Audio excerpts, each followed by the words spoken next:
উত্তর চব্বিশ পরগনা জেলার স্বরূপনগরের চারঘাটে 13তম বইমেলা উৎসবের সূচনা হলো শনিবার।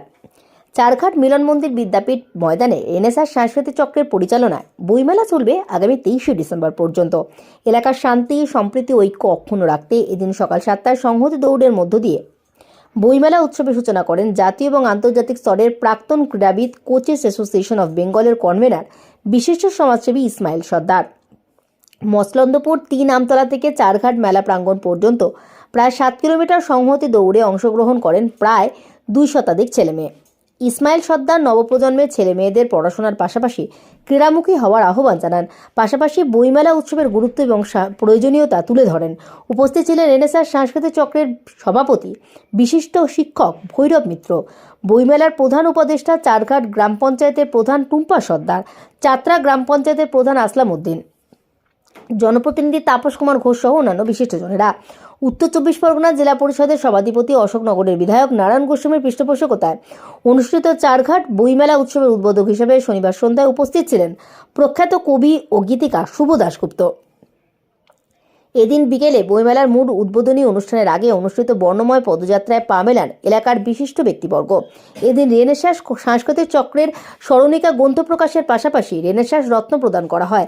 একাধিক সাংস্কৃতিক অনুষ্ঠানের পাশাপাশি ছাত্রছাত্রীদের প্রতিভার বিকাশে বইমেলা উৎসবে প্রতিদিনই থাকছে বিভিন্ন প্রতিযোগিতামূলক অনুষ্ঠান। রেনেসাঁস সাংস্কৃতিক চক্রের সভাপতি বিশিষ্ট শিক্ষক ভৈরব মিত্র জানান, এলাকার ছাত্রছাত্রীদের মেধার বিকাশে আমরা প্রতি বছরই এই অনুষ্ঠানের আয়োজন করি। রাজনৈতিক কচকচানি, বিভেদ, দ্বন্দ্ব ভুলে চারঘাটবাসী ঐক্যবদ্ধভাবে বইমেলা উৎসবের বর্ণময় সমস্ত সাংস্কৃতিক অনুষ্ঠানে সামিল হন। সুস্থ সংস্কৃতির বিকাশে এবং সমাজকে সমৃদ্ধ করতে আমরা নিরলস প্রচেষ্টা চালিয়ে যাব। প্রথমে বলবো, আজকে এই বইমেলার যে সংহতি দৌড়, এই জায়গায় আসতে পেরে আমার খুব কিন্তু ভালো লাগছে। আর এই বইমেলা আজকে 13 বছরে কিন্তু পদার্পণ করেছে। এটা দেখাচ্ছে এলাকায় একটা ক্রীড়া সাংস্কৃতিকমূলক যে মোটামুটি জিনিস, সেইটা আমাদের চারঘাট বইমেলা প্রতিবারই কিন্তু করে থাকে। আর আমার সবচেয়ে ভালো লাগছে যে এখানে যে খেলাধুলোর যে কোনো বিকল্প নেই, তার কিন্তু প্রমাণ আজকে যে ছোট ছোট বাচ্চা দিয়ে সমস্ত মোটামুটি ছেলে মেয়েদের উৎসাহ দেখে আমার খুব ভালো লাগছে। এর থেকে আমার আর একটা জিনিস খুব ভালো লাগে যে খেলাধুলো এমন একটা জিনিস যে এখানে মোটামুটি একটা দেখা যাচ্ছে আজকে সবাই মিলেমিশে একাকার হয়ে এই প্রতিযোগিতা মোটামুটি কিন্তু অংশগ্রহণ করছে। এর থেকে একটা সাম্প্রদায়িক সম্প্রীতির বার্তাও দেয় কিন্তু খেলাধুলো। আজকে দেখো এখানে কত ছেলে মেয়ে, হিন্দু কি মুসলমান কি, সবাই মিলেমিশে খেলাধুলোয় কিন্তু অংশগ্রহণ করতে এসছে। খেলাধুলোর বিকল্প কিছু হতে পারে না, কারণ স্বাস্থ্যই সম্পদ। কারণ মানুষের যদি স্বাস্থ্য ভালো না থাকে, তার কাছে মোটামুটি পৃথিবীটা একটা কিন্তু একদম সম্পূর্ণ কিন্তু ধোঁয়াশা লাগে। সেইখানে দাঁড়িয়ে খেলাধুলো এমন একটা জিনিস যে খেলাধুলো করলে মানসিক বিকাশ ঘটে। খেলাধুলো কিন্তু বিবেকানন্দ বলেছিল যে সারাদিন কিন্তু গীতাপাঠ করার চাইতে 1 ঘন্টা মাঠে গিয়ে ফুটবলে লাথি মারা লাভ আছে। তার সে কিন্তু বুঝেছিল যে স্বাস্থ্য যদি মানুষের ভালো থাকে, মানুষের মন ভালো থাকবে। মানুষের মন ভালো থাকলে সেই মানুষরা কোনোদিন খারাপ কাজ করতে পারে না। সেই জন্যে আমাদের আজকে দেখা যাচ্ছে সমাজের বুকে খেলাধুলোটা বেশি করে ছড়িয়ে দেবার আমাদের প্রয়োজন আছে। আমাদের এসিএবি তরফ থেকে আমি বলছি, আমাদের এসিএবি যে আমাদের যে রাজ্যের যে সবচাইতে বড় ক্রীড়া সংগঠন আছে, আমরা কিন্তু এই কাজটা কিন্তু করে থাকি। আমরা প্রতিবার দেখা যাচ্ছে যত আমাদের এরকম রাজ্যের যত কিন্তু ছেলে মেয়ে আছে যারা প্রতিভাধর, আমরা তাদেরকে কিন্তু খোঁজ রাখি, খোঁজ খবর নেই। তাদেরকে আমরা মোটামুটি দেখা যাচ্ছে সুযোগ সুবিধা দেই, যাতে তারা মোটামুটি আগামী দিন ক্রীড়ামুখী হতে পারে। কারণ ক্রীড়ামুখী হলে আমরা মনে করি যে একটা দেশের একটা মোটামুটি সৎ নাগরিক তারা আগামী দিন কিন্তু তৈরি হতে পারবে। এই গুলো আমরা মোটামুটি এসিএবি আমরা কিন্তু এইগুলো কিন্তু করে থাকি।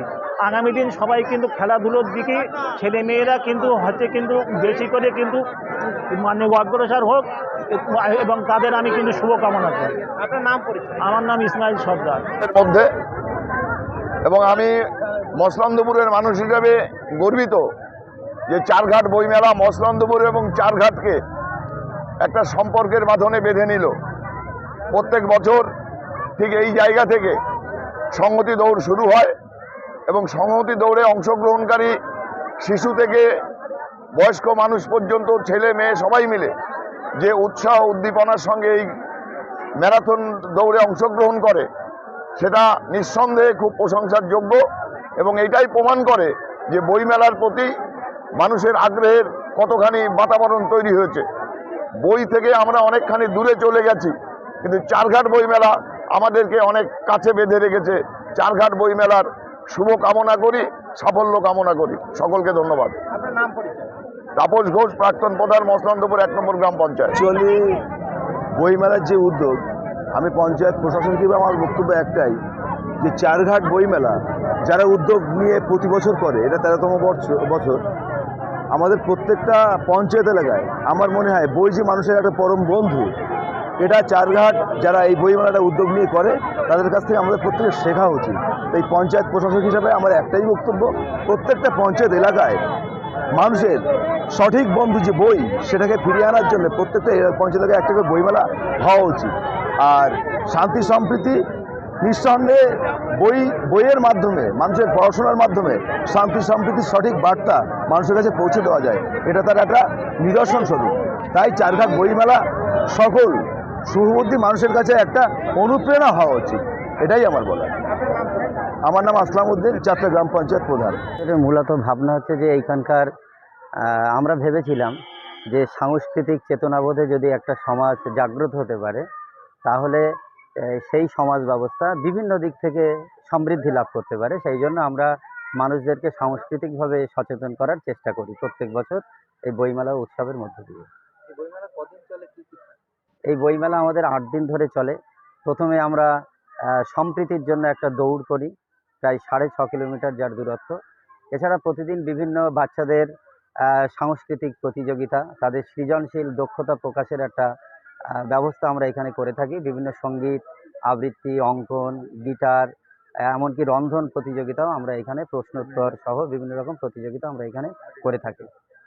বর্তমান সময়ে যেভাবে শিক্ষা ব্যবস্থা ইঁদুর দৌড়ের মধ্যে দিয়ে বাচ্চাদেরকে বড় করছেন অভিভাবকরা, সেখানে দাঁড়িয়ে এই ধরনের অনুষ্ঠানের কতটা গ্রহণযোগ্য? না, এখানকার আমাদের দেখি মানুষের একটা স্বতঃস্ফূর্ত সাড়া রয়েছে, প্রচুর প্রতিযোগী এই প্রতিযোগিতায় অংশগ্রহণ করে। এছাড়া আমরা যে আমাদের একটা সামাজিক প্রয়াস রয়েছে, প্রত্যেক বছর আমরা একটা ফ্রি মেডিকেল ক্যাম্প করি। সেখানে আমরা সুগার, ইসিজি বা রক্তের গ্রুপ, সেটা এবার আমরা একদম সম্পূর্ণ বিনামূল্যে সেটা আমরা করাবো। সেক্ষেত্রে তো এই উৎসবের একটা বিরাট গুরুত্ব রয়েছে, যেমন একটা রাজনৈতিক কচকচানি রয়েছে, কিন্তু আমরা চেষ্টা করেছি সেই সম্পূর্ণ রাজনৈতিকতার ঊর্ধ্বে থেকে আমরা এলাকার সর্বস্তরের মানুষকে এই অনুষ্ঠানে সামিল করবার জন্য আমরা চেষ্টা করেছি। সেই ক্ষেত্রে আমরা প্রত্যেকটা রাজনৈতিক দলের যারা মানুষজন রয়েছে প্রত্যেককে আমরা এই অনুষ্ঠানে আমন্ত্রণ জানাই। আগামী দিনে বিশেষ পরিকল্পনা রয়েছে, আমাদের একটা প্রতিজ্ঞা রয়েছে যে আমরা চাই প্রত্যেকটা পরিবারে যেন কেউ না কেউ এই সাংস্কৃতিক চেতনাবোধে বা যে সাংস্কৃতিক বিভিন্ন রকম যে অঙ্গন রয়েছে, সৃজনশীল দক্ষতার আবৃত্তি, অঙ্কন বা সঙ্গীত, এরকম বিভিন্নভাবে যেন প্রত্যেকটা ফ্যামিলিতে কেউ না কেউ এই আঙিনায় গড়ে ওঠে।